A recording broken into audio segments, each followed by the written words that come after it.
और किस तरीके से मार्केट में हम उसको फाइंड आउट करेंगे और कैसे यूज़ करते हैं, कई सारी चीज़ें हैं जिसके बेसिस पे उसको हम यूज़ कर सकते हैं। और बेसिकली उसका नीड ही क्या है, सबसे बड़ी बात है कि उसको मैं क्यों समझा रहा हूँ, उसकी नीड क्या है। देखो मैंने एमएमसी में जब मैंने स्ट्रेट ट्रेंड लाइंस और स्ट्रेट स्ट्रक्चर्स के बारे में थोड़ी बहुत रिसर्च वगैरह करी, जैसे कि आपके सामने ऐसे ऐसे करके वेजेस बनते हैं, you can see like this, ठीक है, ऐसे करके, और आप ऐसे करके भी देख सकते हो, ठीक है, ऐसे करके वेजेस बनते हैं, तो इनको सॉल्व करना बड़ा इजी होता है। या फिर हमारे सामने ये वेजेस स्प्रेड हो जाएं, या फिर ये वेजेस बड़े से छोटे हो जाएं, तो भी हम इजीली इनको सॉल्व कर सकते हैं ब्लू रे, पीन एंड्स के कॉन्सेप्ट से, ट्राइंगल के कॉन्सेप्ट से, तो उसमें कोई इशू नहीं होता। लेकिन इशू कब होता है, अगर ये ऐसे करते करते अपने आप को ऐसे करने लग जाए, तब थोड़ी दिक्कत आती है, क्योंकि इस कंडीशन में हम लोग किसी भी तरीके से मार्केट को इजीली मेजर नहीं कर सकते in the terms of supply and demand. मैंने आपको सप्लाई एंड डिमांड के सारे कॉन्सेप्ट बताए हैं, लेकिन जो ट्रेंड बेंडिंग्स हैं उनमें ये बहुत मुश्किल पार्ट है। क्योंकि देखो मैं ये नहीं कह रहा कि ये भी जानना जरूरी है, बट अगर मैंने बोला है कि एमएमसी 99% मार्केट के स्ट्रक्चर सॉल्व कर सकती है, तो उसमें ये कॉन्सेप्ट आपको ऐड करना पड़ेगा। तो इसीलिए आज मैं आपको बताने वाला हूँ एमएमसी का फेज 1 के रिवीजन का topic, that is a TBC, the trend bending concept. मैं थोड़ा बड़ा बड़ा लिख रहा हूँ, ठीक है, क्योंकि मेरे पास अपना सिस्टम नहीं है, और ये जो एप्पल पेंसिल है मुझे बिल्कुल पसंद नहीं है। ओके, सो ये हमारे पास ट्रेंड बेंडिंग कॉन्सेप्ट है, और इसमें क्या होता है कि जब मार्केट हमारी बैंड होने लग जाए, तो इसमें कई सारी कैरेक्टरिस्टिक्स होती है जो हमें देखनी पड़ती है, और ये कई तरीके की होती है बेंडिंग। इसके मैं आपको फेज 1 में सिर्फ सिंपल और जो स्ट्रिक्ट है, यानी कि जो नॉर्मल और स्ट्रिक्ट बेंडिंग है, उसके बारे में बताऊंगा, और इसको हम लोग कैसे यूज करेंगे। और एज ए, अगर आप जैसे सोच रहे हो कि भाई मुझे इसमें एंट्री लेनी है, अगर ट्रेडिंग के बेसिस पे बात करें, क्योंकि एमएमसी फेज 1 में मैंने ट्रेडिंग के बारे में ज़्यादा बताया, तो इस कंडीशन में जो एंट्रीज हैं इनमें मैं सबसे ज़्यादा फोकस करूँ, तो आप कह सकते हो कि ये आपके काम की चीज़ हो सकती है। गॉट इट, ये आपके काम की चीज़ हो सकती है। तो इसीलिए सबसे पहले ये जानना जरूरी होता है कि जो ये टीबीसी होता है, जब ट्रेंड होता है, कोई भी जो ट्रेंड होता है वो स्ट्रेट चलता है, और अगर वो बैंड होना शुरू हो, जैसे कि मैं अगर ये कहता हूँ कि भाई मार्केट अपने आप को ऐसे ऐसे करके ला रही है, ठीक है, और उसके बाद एक ब्रेकआउट देती है, फिर बैंड होती है, और फिर ब्रेकआउट देती है, फिर नीचे आती है, इस तरीके से आती है, आप देख सकते हो। तो ये जो हिस्सा है और ये जो हिस्सा है, इनके बीच में एक लाइन होती है, आप इसको एंगल भी कह सकते हैं, और फिर बाद में मार्केट दोबारा से ऐसे आती है। तो अगर ये एंगल अपने आप को नेगेटिव से पॉजिटिव करना शुरू कर जाए, जैसे कि यहाँ मान के चलो मैं कहता हूँ कि यहाँ पर जो ट्रेंड का एंगल था वो एग्जांपल के लिए 75 माइनस में था, मतलब 75 डिग्री माइनस में मार्केट नीचे गिर रही थी। धीरे धीरे करके मार्केट अपने आप को 75 से क्या कर रही है, यहाँ पर आके 45 कर देती है, और यहाँ आके वो 0 डिग्री कर देती है। अब 0 डिग्री एक बैलेंस कंडीशन होती है, आपको सबको पता है 0 डिग्री क्या होती है, एक बैलेंस कंडीशन होती है। अब अगर बैलेंस कंडीशन हमारे पास है, तो इसका मतलब है कि यहां से एंगल पॉजिटिव हो सकते हैं, या फिर एंगल पॉजिटिव से दोबारा नेगेटिव हो सकते हैं, दो चीज हो सकती है। बेंडिंग में क्या होता है, नेगेटिव से पॉजिटिव हो सकता है या पॉजिटिव से नेगेटिव हो सकता है। अब यहां पर अगर पहला हमारे पास जो पॉइंट है वो पॉजिटिव आता है, that is our pin point, ये हमारे लिए एक पिन पॉइंट होता है, और ये हमारे बेंडिंग को क्रिएट करता है। पहला पॉजिटिव एंगल हमारे पास आता है यहाँ पर। अब यहाँ पर मार्केट में एसएमसी की भाषा में इसका हाई, जिसे हम लोग कैरेक्टर बोलते हैं, क्योंकि यहाँ पर अगर हम कैंडल देखेंगे तो ये सेम कैंडल है जो बार बार मार्केट को गिरा रही है, यहाँ भी गिरा रही है और यहाँ से भी गिराना शुरू कर, मार्केट इसको जब तोड़ देती है, फिर दोबारा जब नीचे आके पॉजिटिव एंगल क्रिएट करती है, दैट इज अवर रीटेस्टिंग। इसे हम लोग रीटेस्टिंग कहते हैं, आप इसे रीटेस्ट भी कह सकते हैं। And this is the entry of the bending, और यही बेंडिंग की एंट्री होती है। और ये फिर बेंडिंग हमेशा अपनी बेंडिंग, हमेशा बेंडिंग एक ऐसा पैटर्न है, ठीक है, बेंडिंग एक ऐसा पैटर्न है जो हमेशा अपने स्ट्रक्चर को कंप्लीट करने का काम करता है।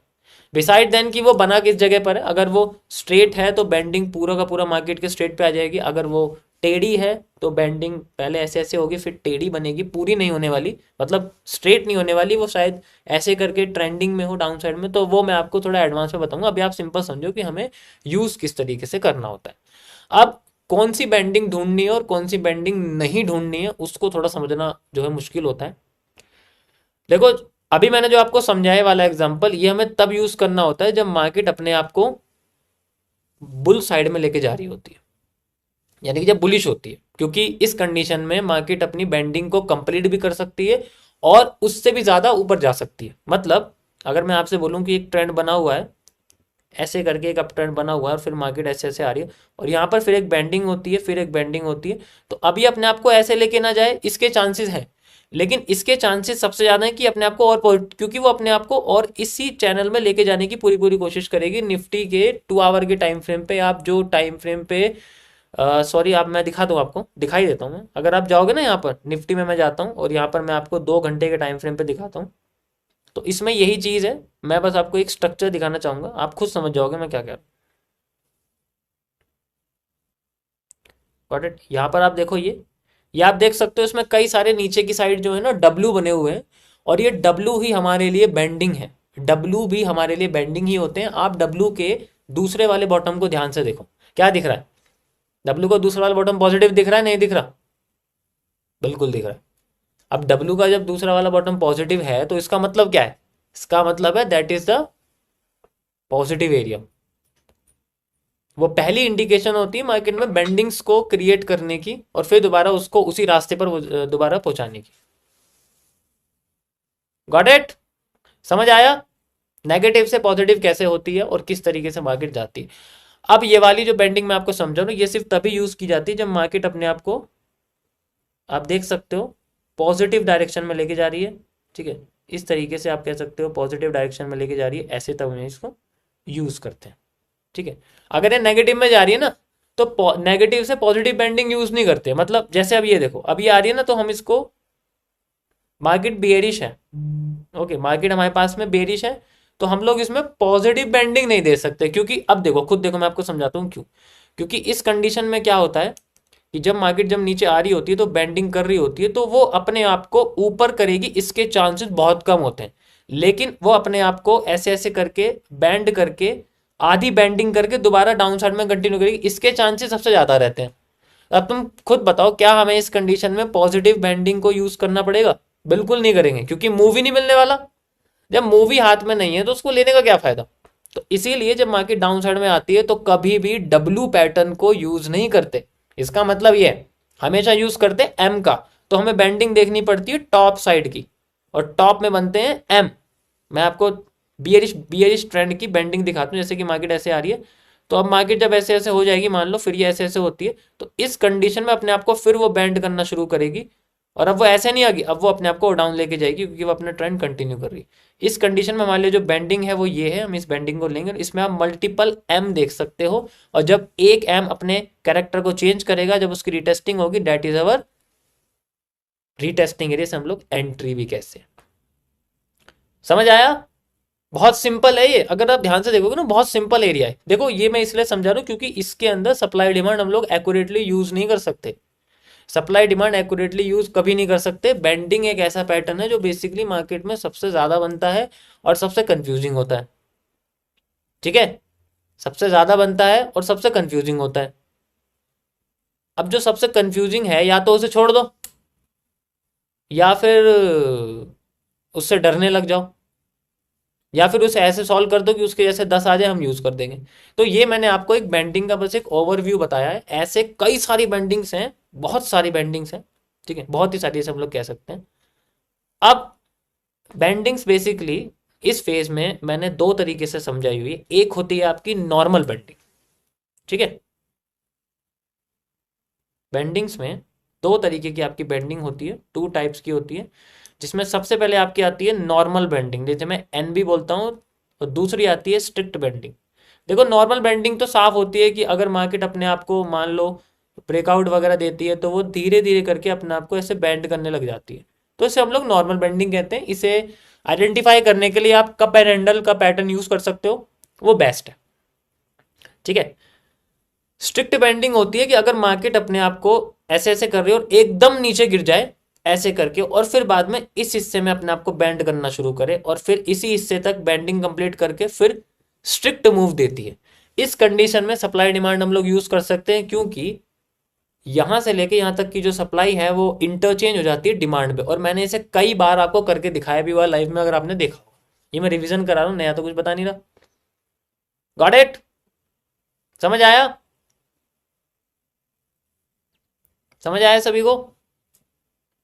तो ये बेसिकली स्ट्रिक्ट बेंडिंग होती है और इसमें सप्लाई और डिमांड एक्यूरेट काम करती हैं। सप्लाई इंटरचेंज हो जाती है डिमांड में। ऐसा ही उल्टा होता है अगर मान लो स्ट्रक्चर उल्टा हो जाए, यहाँ पर हमारे सामने कंसोलिडेशन है, मार्केट एकदम से ऊपर उठ जाए और फिर कंसोलिडेट करने लगे ऊपर, यानी कि बेंडिंग क्रिएट करे, तो अब यहाँ डिमांड सप्लाई में कन्वर्ट हो जाएगी और फिर दोबारा वो इस तरीके से मूव करने लगेगी। मैं इस हिस्से को आपको मैंने कई बार बताया, मैं इसको फेक आउट कहता हूँ, क्योंकि अगर मार्केट अपने पैरेलल चैनल से बाहर निकले फिर दोबारा उसी पैरेलल चैनल में आ जाती तो हम इससे को फेक आउट कह देते हैं। लेकिन अब उस फेक आउट को सॉल्व भी तो करना पड़ेगा ताकि पैरेलल चैनल के आने तक की सप्लाई को पकड़ा जा सके। Got it? Got it? So this is the bending. And अब इसको चार्ट पे यूज करने के लिए हमें ट्रेडिंग व्यू के कुछ टूल्स को याद करना पड़ता है, उन पर प्रैक्टिस करनी पड़ती है। और बिलीव मी, इसके टूल्स बड़े ही खतरनाक होते हैं और आसानी से चार्ट पे लगते नहीं हैं। मैं आपको रिकमेंड करूंगा कि आप यूज करिए टूल, क्योंकि इसके अंदर यूज होंगे भी। सबसे पहला टूल आता है इसके अंदर, ट्रेडिंग व्यू का टूल आपको यूज करना पड़ेगा। सबसे पहला टूल है आपके पास कर्व लाइन। ये आपको मार्केट में कर्व दिखाएगा, जो कि मैं कर्व लाइन यूज करता हूँ। ये बेंडिंग्स के लिए करता हूँ। जब मार्केट स्ट्रेट मूव नहीं करती तो मैं कर्व लाइन का यूज करता हूँ। जस्ट लाइक हमारे पास में, मैं आपको दिखाता हूँ यहाँ पर, ये गोल्ड है हमारे पास एग्जाम्पल के लिए, ठीक है। ये हमारे पास गोल्ड है एंड यू कैन सी यहाँ पर हमारे सामने मार्केट हमें इस तरह से, आप देख सकते हो यहाँ पर हमें बेंडिंग देखने को मिलती है। अगर मैं स्ट्रेट लाइन लगा दूंगा, आपको मैं बताऊंगा कर्व लाइन में और स्ट्रेट लाइन में फायदे क्या होते हैं। देखो, बैंडिंग्स जो होती है वो मार्केट में हमें इनिशियल ब्रेकआउट या ब्रेकडाउन की सिग्नल देती है। मतलब कर्व लाइन या फिर हमारे सामने बैंडिंग है, वो सबसे पहले बताएगी कि मार्केट में ब्रेकआउट हुआ है, सबसे पहले बताती है वो। जैसे इस केस में अगर मैं यहाँ पर एक स्ट्रेट लाइन लगाता हूँ जस्ट लाइक इस तरीके से, तो आप इसको देखो, मैंने मल्टीपल पॉइंट्स पे कनेक्ट करें, तो इसने किस पॉइंट पे जाके, इस पॉइंट पे जाके इसने अपने आप को ब्रेकआउट दिखाया, बिल्कुल दिखाया, यानी कि ये बहुत लेट है। अगर सोचो, आपके मन में इमेजिन हो कि काश मुझे यहीं से पता लग जाता, काश मुझे यहीं से पता लग जाता कि मार्केट में breakout, it's possible, but with the help of curve line. और उसको लगाना इतना मुश्किल होता है। इसको हमेशा टॉप टू बॉटम लगाते हैं जब नेगेटिव बेंडिंग मेजर करनी पड़ती है, और फिर इसको बॉटम टू टॉप लगाते हैं अगर हमें पॉजिटिव बेंडिंग यूज करनी पड़ती है। और इसको मेजर करना थोड़ा मुश्किल होता है। देखो मैं इसको थोड़ा सही कर देता हूँ, लाइन एंड ब्लैक, सबको दिख रही है लाइन इस तरीके से। और इसमें भी हमें क्या करना पड़ता है, कैंडल्स के साथ कनेक्टिविटी करनी पड़ती है। जैसे कि टॉप पे गिराने वाली कैंडल कौन है, अभी देखो इसमें टॉप पे सारी बेरिश एंगल्फिंग कनेक्ट करी है मैंने, जूम करके दिखा देता हूँ आपको। ये देखो टॉप पे भी देखो, उसके बाद सेकंड पॉइंट देखो, उसके बाद थर्ड पॉइंट देखो, ये सारी की सारी पॉइंट्स आपको लॉजिकल दिखेंगे। अब इसमें और इसमें फर्क देखो, हमारे पास यहां से लेके यहां तक का जो मूव है वो पहले ही आ गया, हमें पहले ही मूव मिल गया इतना। तो ये फायदे होते हैं कर्व लाइन के, और मार्केट में से तभी यूज करना चाहिए जब मार्केट अपने आप को बैंड करने लग जाए और बैंडिंग खत्म हो जाए, फिर बैंडिंग ब्रेकआउट दे, then we use the supply demand for measuring the new demand. इस कंडीशन में से, जैसे कि आप यहां से डिमांड मेजर करेंगे तो पीछे की डिमांड उठा के आगे लगा देंगे, एंड वी हैव रिवर्सल, आप देख ही सकते हो। Got it? समझ आया सभी को? तो इसमें प्रैक्टिस ज़्यादा ज़रूरी है, और ये रिपीटेशन ऑफ स्ट्रक्चर्स का कॉन्सेप्ट नहीं है। इसमें आपको रिपीटेशन ऑफ स्ट्रक्चर की यूज़ करने की कोई ज़रूरत नहीं है, क्योंकि इसमें सप्लाई डिमांड यूज़ होनी नहीं है। अब जब सप्लाई डिमांड यूज़ होनी नहीं है तो रिपीटेशन ऑफ स्ट्रक्चर का कोई मतलब ही नहीं है।